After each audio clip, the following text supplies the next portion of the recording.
Todo listo. Las candidatas, el candidato y el Instituto Nacional Electoral se dicen listos para el segundo debate presidencial del próximo domingo. Tenemos los detalles de lo que ocurrirá antes, durante y después del encuentro.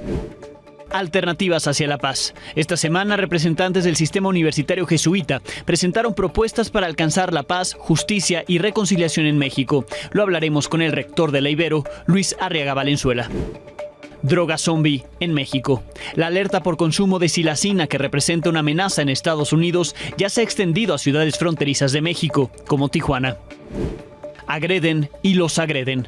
Milenio documentó el abuso cometido por elementos del Instituto Nacional de Migración contra migrantes en Durango y agresiones de polleros contra elementos migratorios en Baja California. Relata la hazaña. El general colombiano Oscar Naranjo detalló en entrevista lo que fue ser parte del derrumbe de Pablo Escobar.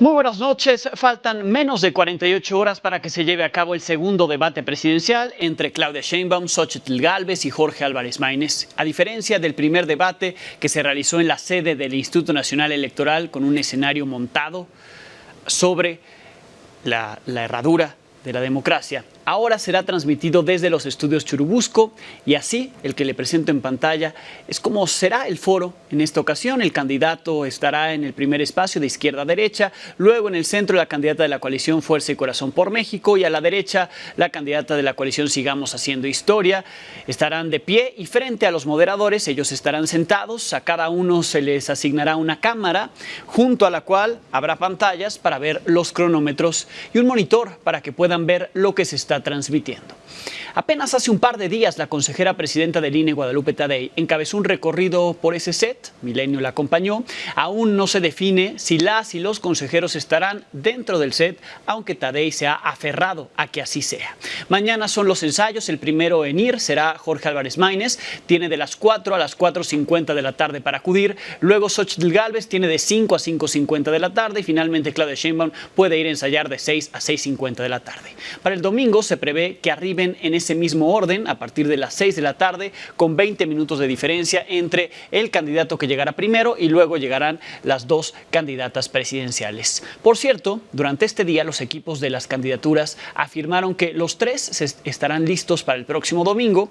En entrevistas con distintos medios, incluido Milenio, se dijeron satisfechos con lo acordado con el INE, tanto en lo técnico como en la parte del formato.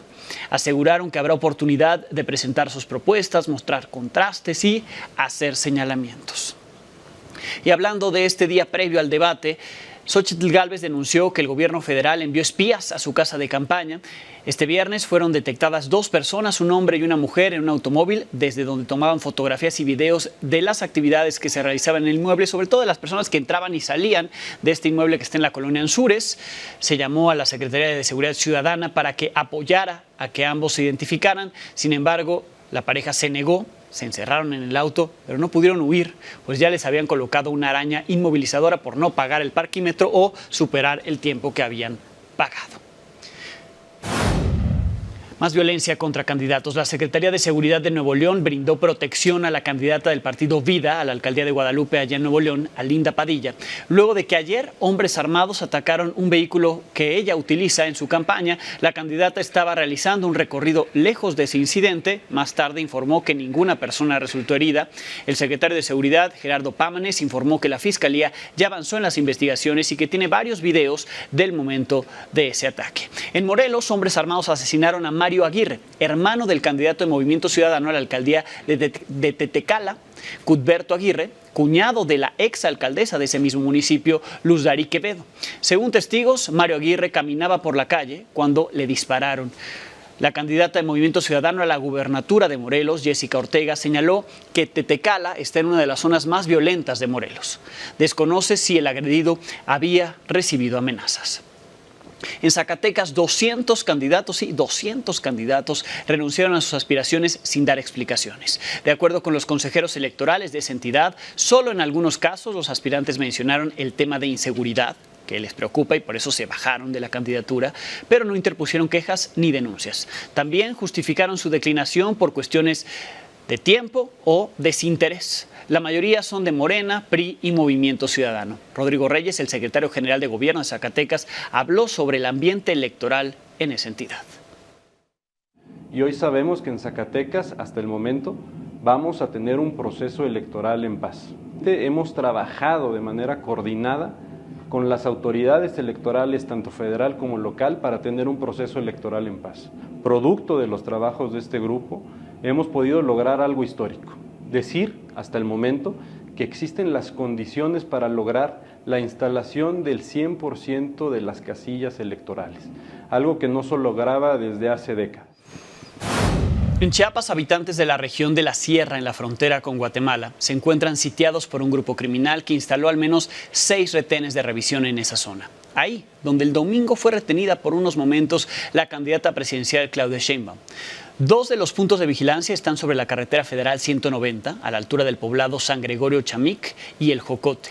Los 4 restantes, como se lo presento en el mapa, están sobre la carretera federal 211, en las entradas de los municipios de frontera Comalapa, Amatenango, Motocintla y en la comunidad Belisario Domínguez. Pobladores denunciaron que los han obligado a llevar su credencial del INE para viajar por esos municipios y la tienen que mostrar en cada uno de los retenes. De no hacerlo, podrían ser retenidos y no se les permitirá la entrada ni salida.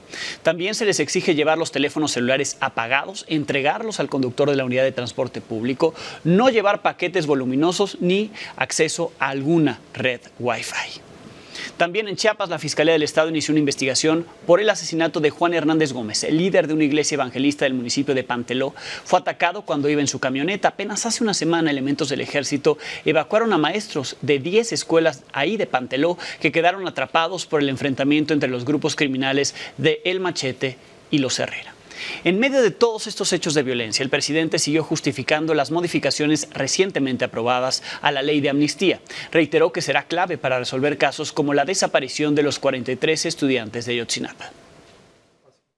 Esa ley nos va a ayudar mucho en el caso de Ayotzinapa y en otros casos, pero fundamentalmente para Ayotzinapa, porque de esa forma van a poder declarar, dar testimonios quienes participaron en la desaparición de los jóvenes y que están amenazados, temerosos. Con esa ley se les puede proteger siempre y cuando nos ayuden. Usted también informando qué sucedió, romper el llamado pacto del silencio.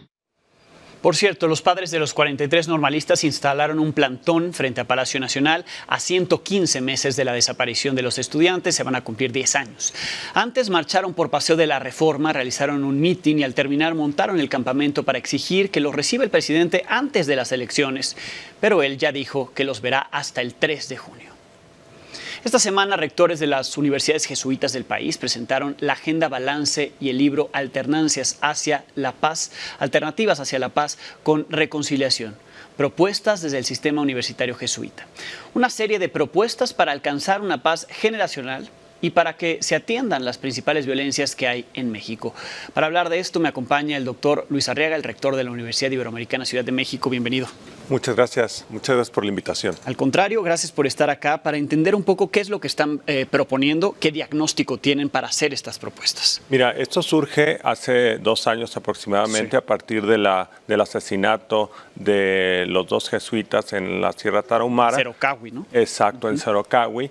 Y bueno, nos preguntábamos los miembros de la Compañía de Jesús, ¿qué podemos hacer para responder a esta realidad de violencia, en donde hay pues múltiples homicidios, desapariciones, etcétera, la violencia que nos acecha cada día? Sí. Y entonces hubo una iniciativa en un primer momento de la provincia mexicana de la Compañía de Jesús, junto con la Conferencia del Episcopado y la Conferencia de Religiosas, para hacer un diagnóstico y la propuesta que firmaron las candidatas y el candidato a la presidencia de la República, y después, a partir de eso también nosotros creamos desde las universidades jesuitas, las 8 universidades que están en distintos puntos del país, una serie de propuestas y una agenda desde la academia. Es decir, 73 investigadores e investigadoras crearon una agenda en donde se plantea un diagnóstico y una serie de recomendaciones en temas trascendentales para avanzar hacia la paz, la reconciliación con justicia. ¿Cuáles serían las prioridades para implementar esto? Creo que la prioridad, uno, sigue siendo el tema de seguridad ciudadana. Okay. Tenemos que enfocarnos en tener una visión de seguridad ciudadana basada en el respeto a los derechos humanos y sobre todo un control civil efectivo sobre las Fuerzas Armadas. No estamos en contra per se de las Fuerzas Armadas, sino más bien de que tiene que haber una supervisión y una visión distinta a la seguridad de la que hasta hoy sí se tendría que transformar la estrategia actual de un mando militar, aunque la Guardia Nacional digan que sea civil, a un mando totalmente civil. Y además controles civiles efectivos a la supervisión y a las funciones que emplean en tareas de seguridad pública. Ese es el punto que se ha planteado en la agenda y en el diagnóstico. Creo que es un punto fundamental. Y las otras propuestas, bueno, van en la línea de crear procesos de autosustentables para las comunidades, la cuestión de la pobreza, de migración, pueblos originarios, en fin,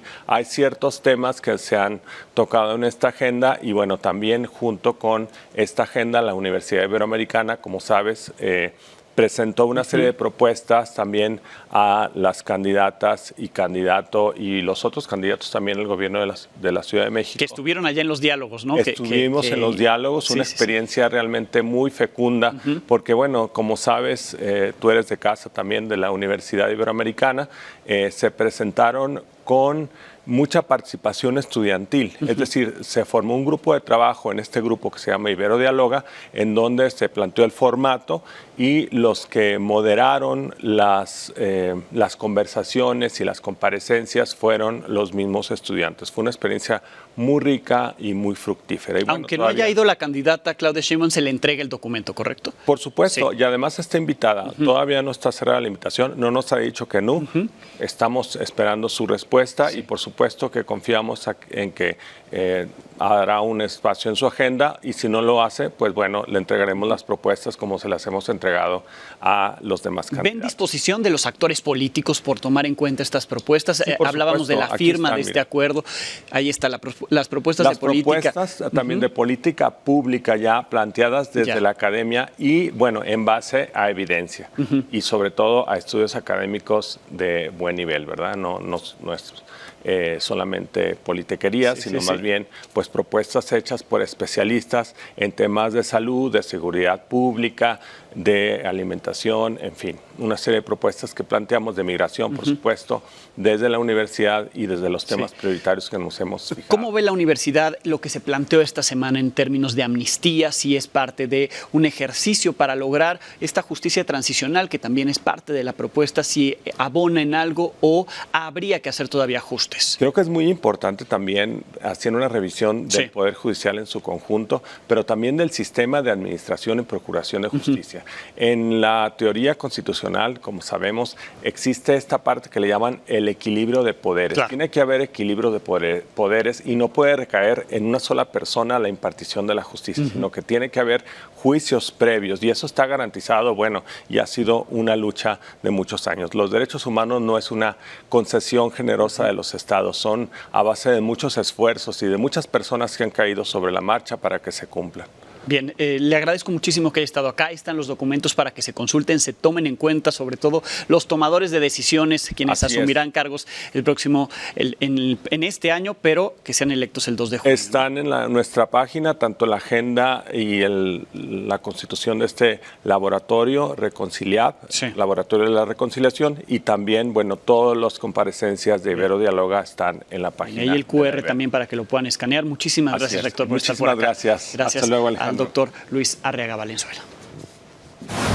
Una niña de 12 años, quien fue violada por su propio padre, tuvo que viajar de Jalisco a la Ciudad de México para ejercer su derecho a decidir sobre su cuerpo.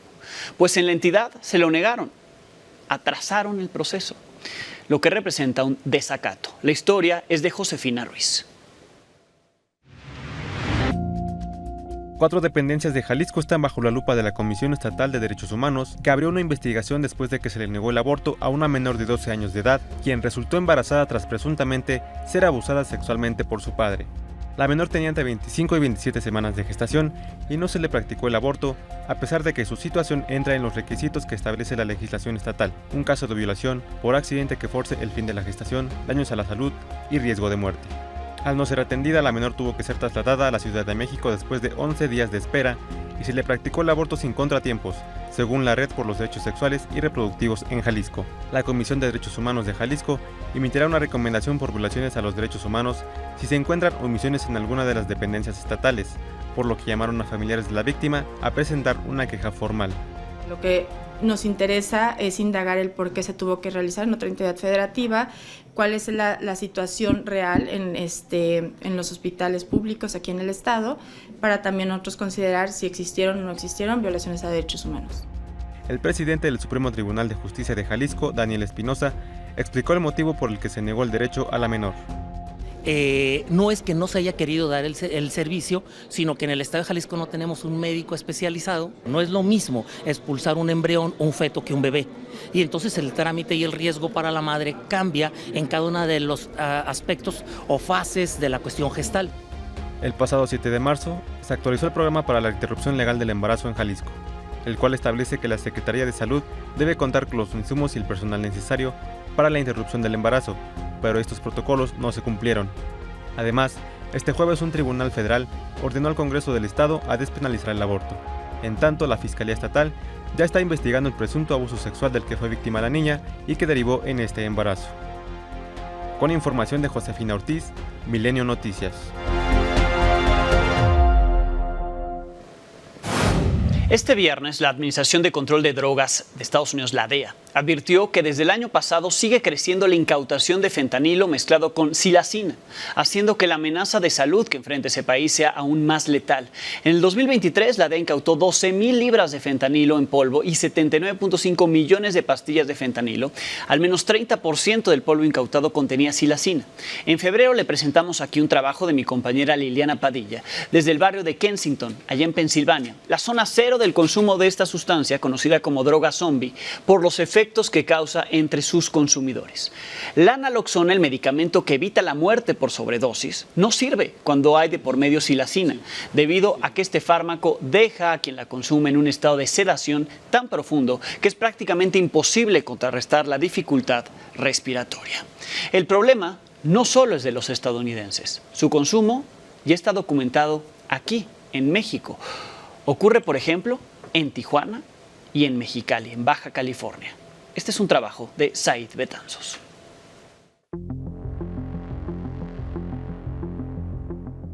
A Hugo le ayudan a inyectarse Tranq, una combinación de heroína y silaxina. Este último es un analgésico y relajante muscular usado en bovinos, equinos, caninos y felinos. Pero en Estados Unidos y Canadá, su combinación con sustancias ilícitas ya es conocida como la droga zombie, pues provoca la pérdida de la conciencia y la coloración de la piel.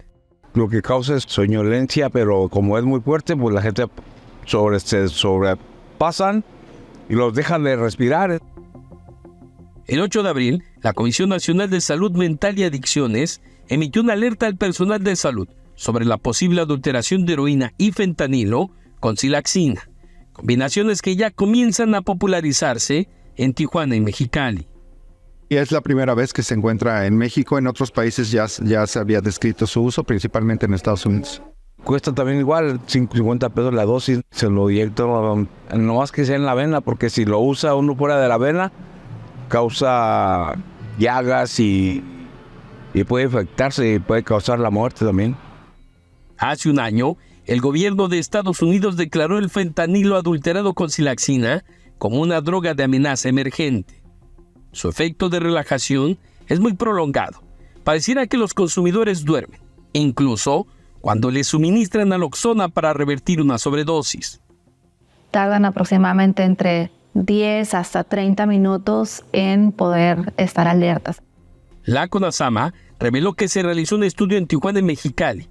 De 300 muestras analizadas, encontró la silaxina como adulterante en 35 residuos de heroína mezclada con fentanilo y en 26 residuos de fentanilo. No se puede detectar con exámenes de orina, solo con estudios de cromatografía, por lo que la comisión instó a los servicios de salud y de manera especial a quienes se encuentran en Baja California a prestar atención a los síntomas de sobredosis para actuar a tiempo. Históricamente se buscan las drogas más comunes. Si nos comparamos con Filadelfia, con Denver, con California, en donde ellos ya están buscando la psilacina, nosotros estamos atrasados. Desde Baja California para Milenio Noticias, Said Betanzos.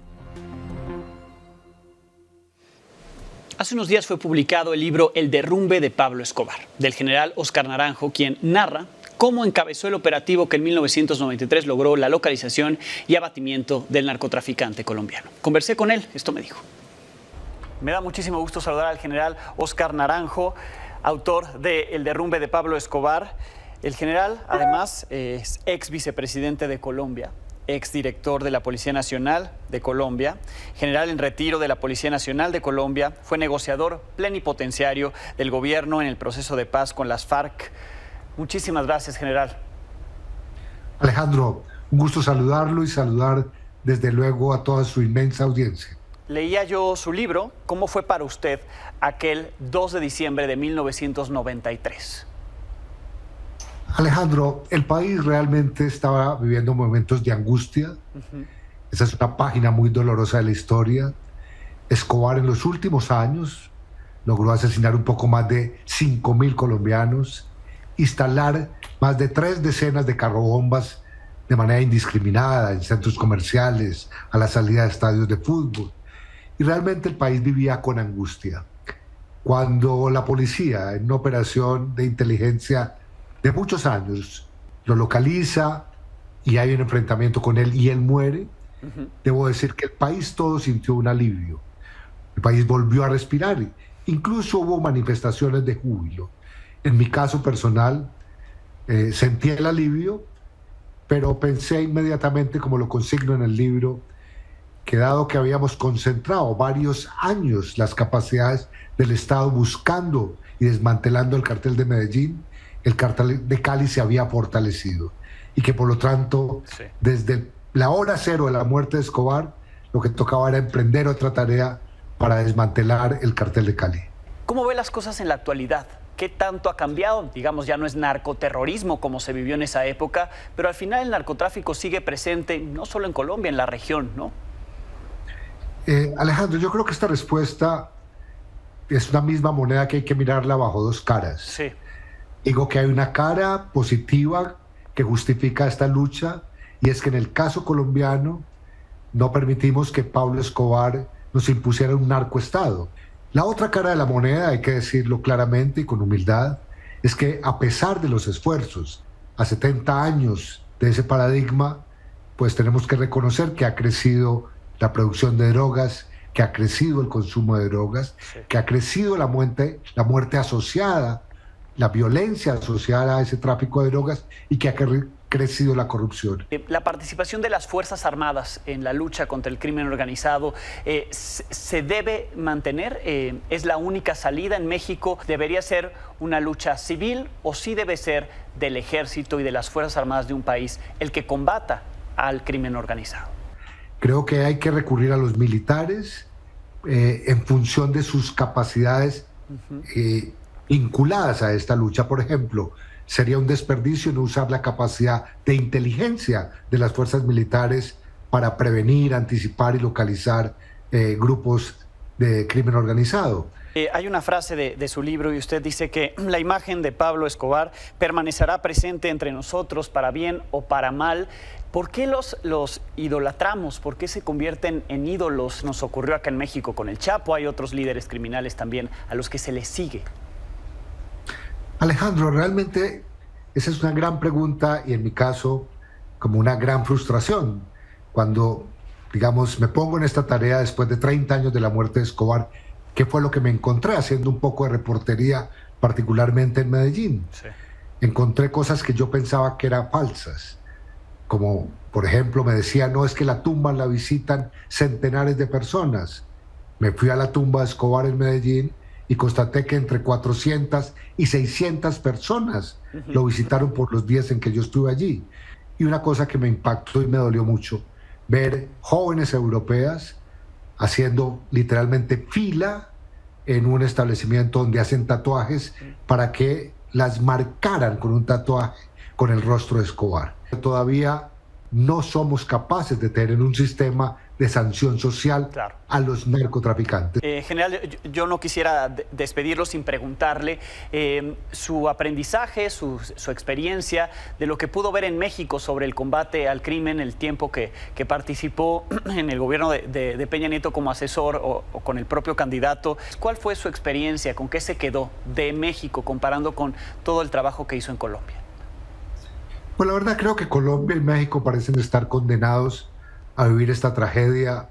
Lo hemos estado por años, por décadas, y digo que hay como 2 o 3 temas centrales. Primero, somos estados que hemos sido incapaces de tener control sobre el territorio. Me parece que hay una deficiencia estatal en relación con su territorio.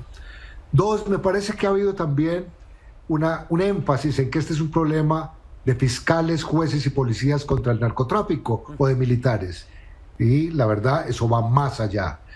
Aquí hay que poner en marcha un movimiento político, social, cultural para enfrentar esas organizaciones. Y tercero, digo, los estados en general son renuentes a aceptar que el narcotráfico corrompe y hay una negación.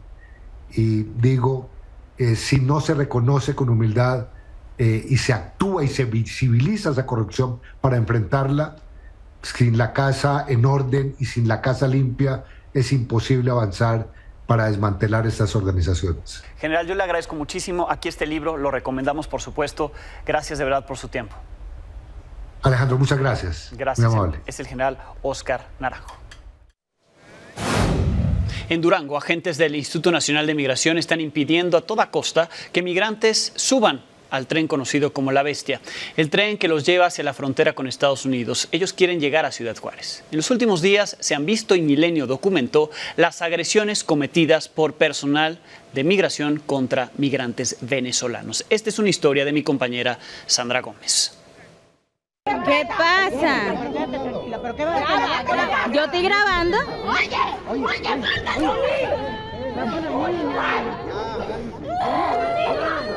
¡Mira, se traen el golpe! ¡Vea! ¡Por favor, ayúdenos! Oye, esto, ¿por qué no tomas una vez de tu país de origen y te vas? Oye, me maltratando a mi hija. Así la noche del miércoles pasado, 4 mujeres y 8 menores venezolanos fueron agredidos por agentes del Instituto Nacional de Migración en Gómez Palacio, Durango. El grupo salió esa noche del campamento hacia las vías del tren a escasos 20 metros con la esperanza de poder abordarlo para llegar a la frontera norte. Pero se toparon con agentes migratorios que intentaron subirlos a la fuerza a sus camionetas y ellas se negaron. Pero se bajaron de forma arbitraria, agresiva, como que si fuésemos los peores delincuentes. A una de las niñas, uno de los oficiales de migración le dio patadas en el vientre. Nos maltrataron, nos ultrajaron, nos golpearon, nos querían montar a juro en la combi. A mi hija le quitaron el teléfono, la querían montar a empujones en esta combi. A mi nietecita también. Y bueno, lo que pedimos es que por lo menos tengan un poco de consideración y de respeto hacia nosotros los venezolanos, los migrantes.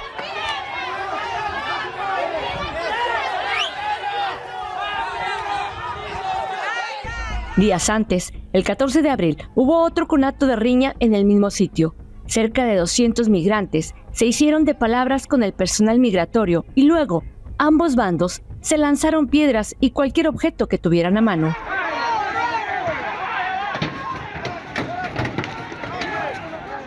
Ciudadanos han subido a las redes otros videos donde el personal del Instituto Nacional de Migración llega al campamento para ordenarles a los migrantes marcharse, usando groserías y empujones.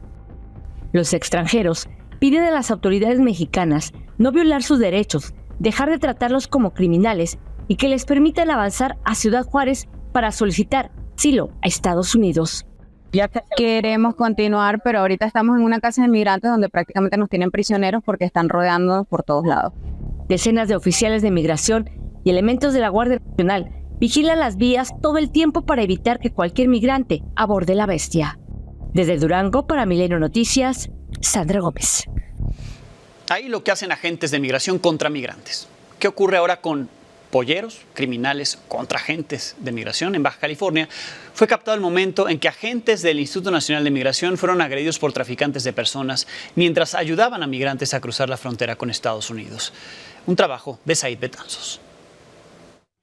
En Tijuana, una cámara del fraccionamiento Terrazas de Mendoza, que colinda con el muro fronterizo, grabó el momento en que traficantes de personas agredieron a personal del Instituto Nacional de Migración. Ocurrió después de las 9 de la noche de este jueves y no el miércoles, como indica el registro en video.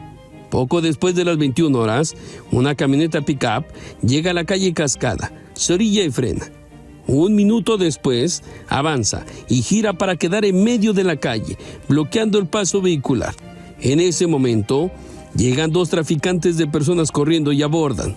La camioneta se echa en reversa para quedar a media calle y un tercer hombre llega corriendo para subir, mientras otro baja y abre el cofre, para luego subir de nuevo al asiento del copiloto. Segundos después, de la calle sale una camioneta del Instituto Nacional de Migración que se ve obligada a frenar.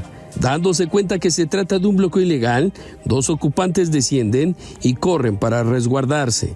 Entonces la camioneta se echa en reversa y se pega al vehículo oficial, rozándolo. Un sujeto baja de la pick-up y se pierde entre ambos. Entonces se ve a los traficantes tomar piedras para lanzarlas al vehículo de migración. Y segundos después se suben y se marchan. Esta agresión fue ejecutada solamente para evitar que el personal migratorio impidiera el cruce ilegal de un grupo de migrantes a Estados Unidos. Fue una maniobra dilatoria exitosa, pues lograron su cometido. Varios migrantes llegaron al otro lado. Desde Baja California, para Milenio Noticias, Said Betanzos. Al respecto, esta tarde el Instituto Nacional de Migración emitió un comunicado en el que reconoce que tras la agresión no hubo personas heridas. Menciona que el vehículo dañado realizaba un recorrido por estas zonas de playas de Tijuana cuando agentes localizaron a 8 personas extranjeras quienes intentaron cruzar la frontera a través de una vivienda de un fraccionamiento privado. Las personas viajaban en 3 núcleos familiares, es decir, 3 familias integradas por 5 adultos y 3 menores de edad. A 6 meses del impacto del huracán Otis en el puerto de Acapulco, los comercios no han podido recuperarse por completo por el alto costo de la mano de obra o porque los empleados solo aceptan trabajar en la zona turística, están cobrando hasta 3,000 pesos al día y sí, las veces que hemos ido allá a Acapulco es lo que nos cuentan. Es difícil encontrar a quien trabaje, muchos por lo que cobran y otros porque siguen viviendo de los apoyos que les dio el gobierno federal. La historia es de Amílcar Salazar Méndez. Este es el Centro Social Yumanji, un salón de fiestas en la colonia Zapata de Acapulco. A 6 meses de que Otis golpeó este puerto, aquí los servicios aún no se restablecen y el fango y piedras aún bloquean las calles. Llegar aquí y ver el esfuerzo de más de 15 años se me hubiese venido abajo. No te puedo decir el dolor, porque hasta la vez lo siento. En medio de la reconstrucción y recuperación económica de Acapulco, las pequeñas y medianas empresas aún esperan ayuda. El caso de Sara es apenas un botón de muestra de los damnificados que no pertenecen al sector turismo, esos que no han recibido apoyo alguno para levantar sus negocios. Para ellos, la reconstrucción se ve aún más lejana, no solo por el alto costo de la mano de obra, sino porque los trabajadores de la construcción abocaron su esfuerzo en las zonas turísticas. Uno fue muy tajante y me dijo, ¿solo trabajo en Costera o Diamante? O sea, venía a trabajar acá, al barrio popular. No, le cobro 3,000 pesos diarios de 9 de la mañana a 3 de la tarde y 2 comidas diarias. Todavía no nos hemos podido recuperar porque para empezar los trabajadores no quieren trabajar, los que saben hacer las cosas y si trabajan están cobrando carísimo. Además de la escasez de albañiles, tampoco hay quien repare embarcaciones. Gente que se dedicaba a ese servicio de reparación de embarcaciones, pues buscó otro modo de vida. La falta de personal se extiende a los servicios. No hay cocineros, lavalosas, meseros, recepcionistas, parrilleros. Muchos negocios cuelgan lonas para contratar personal, pero pareciera que nadie necesita empleo. Con imágenes de Néstor Patrón e información de Javier Trujillo para Milenio Noticias, Amílcar Salazar Méndez. Nosotros también generamos empleos, también generamos ingresos, también pagamos impuestos, también merecemos una volteadita. En universidades de Atlanta, Georgia y Columbus, Ohio, las protestas pro-palestinas subieron de nivel. La policía se enfrentó con manifestantes usando gas pimienta, gas lacrimógeno, pistolas de descargas eléctricas y en algunos casos llegaron a hacer uso excesivo de la fuerza, como en las imágenes que le presento de Columbus. Las protestas se han extendido ya a unas 60 universidades de Estados Unidos con más de 500 detenidos en los últimos días. También ya llegaron a Francia. Decenas de estudiantes acamparon dentro del centro universitario Sciences Po la noche de ayer para posicionarse a favor de Palestina. En la Universidad de Columbia, donde se generó todo esto, el epicentro de estas protestas, se han realizado mesas de diálogo que, aunque no han tenido avances, han permitido calmar un poco la tensión entre autoridades universitarias, la fuerza pública y los grupos de estudiantes que mantienen los campamentos dentro y fuera del campus. Después del rechazo que provocó la semana pasada la intervención de la policía de Nueva York, que derivó en la detención de 120 estudiantes. Por ahora, las actividades escolares se llevan a cabo de forma híbrida. José María del Pino, investigador de Columbia, explicó cómo surgieron estas movilizaciones y lo que están significando en Estados Unidos.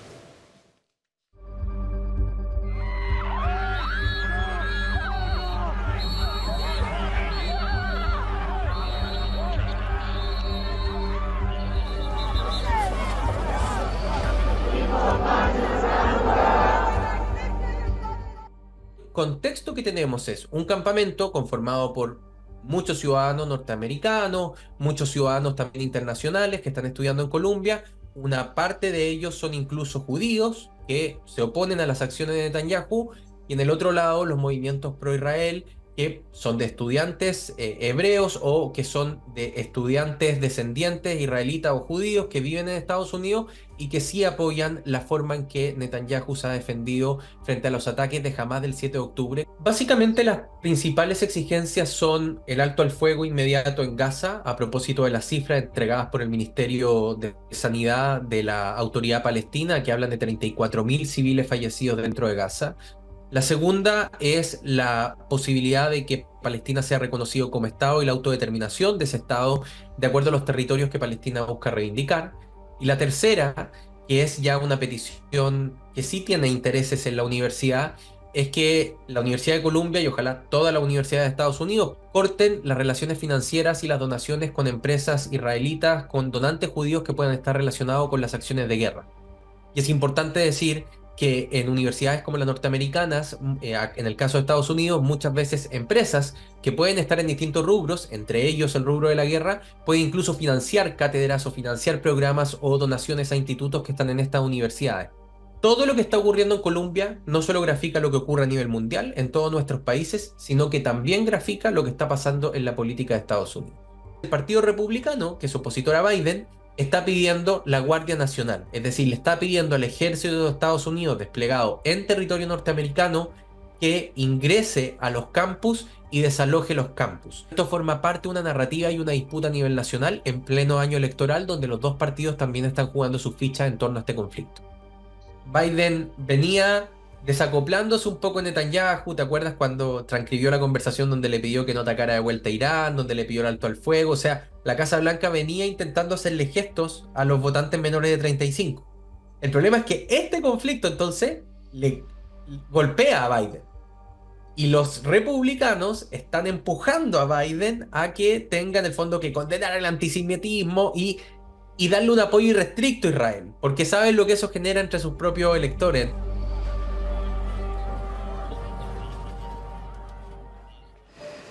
Pausa y volvemos. Siguen las campañas y siguen los ridículos. Ver para creer.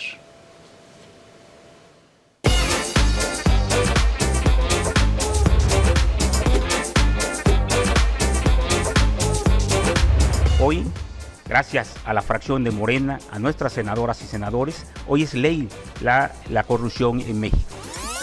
Hoy es ley la corrupción en México.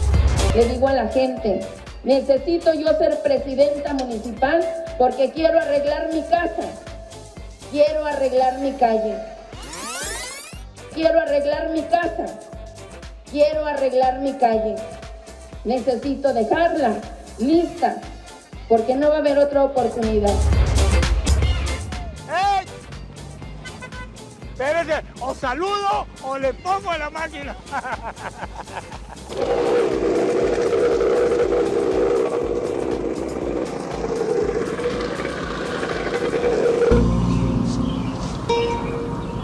What the fuck is this piece of shit? Ven, acércate. ¿Ah? No hay nadie. Bueno, cuando se estén inundando, sí les voy a decir, no hay nadie. Abandonemos esta lucha, pero sí sigamos unidos. Sí, únanse aunque sea el Satanás. Y apenas así lo vamos a vencer. Nos vamos con información de última hora. El periodista y productor morelense Roberto Carlos Figueroa fue secuestrado y asesinado este viernes. Su cuerpo fue encontrado en un tramo de terracería en el poblado de Coajomulco, en Huitzilac, Morelos. De acuerdo con datos de las autoridades, su esposa había recibido una serie de llamadas con la solicitud del pago de rescate. Después de reunir el monto económico exigido, lo dejó en un lugar que los presuntos secuestradores le indicaron. Sin embargo, no fue liberado, fue encontrado sin vida junto con otra persona. La autoridad, la Fiscalía de Morelos, ya está investigando los hechos. No hay cámaras en la zona, por lo que será complicado dar con más indicios. Otro periodista asesinado en México. Los veo el domingo, transmisión especial desde las 6 de la tarde, Milenio y Canal 6, el debate presidencial y al término el análisis junto con mi compañera Elisa Lanís, analistas y además una mesa con los representantes de las candidatas y el candidato a la presidencia. Los veo el domingo. Buenas noches.